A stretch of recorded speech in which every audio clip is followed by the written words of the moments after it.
IMF breakfast. So that was the point I wanted to make at the beginning. Forgive me for being so long. The fund is the best organization to deal with this, but what faith can we have in the fund's ability to manage this crisis when... I think the initiative taken by Gordon Brown is perfectly timely. We need now to consider the rise in food prices as something which is not just something happening for 1 or 2 months, but probably more structural. Those slides are going to go up on the Media Briefing Center shortly. And we're going to work, we're going to talk about this tomorrow at the G7 and see what kind of decision can be made to work together. Of course, the IMF is totally prepared to be part of this work.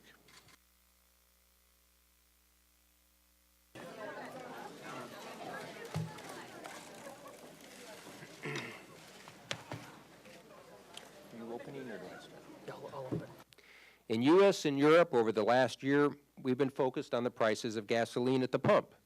$2.50, $3, $3.50, and more.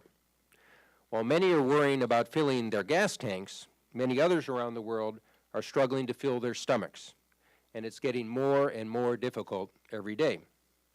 In many developing countries, the poor spend up to 75% of their income on food.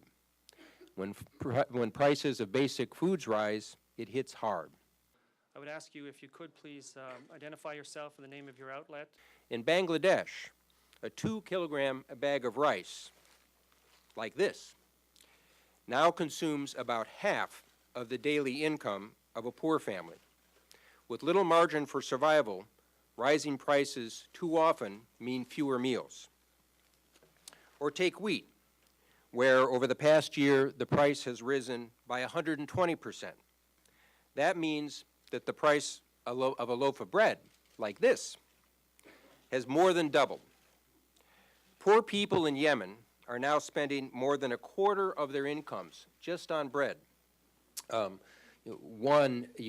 do have globally some shifting of diet and higher incomes, but we can't be satisfied with studies and paper and talk.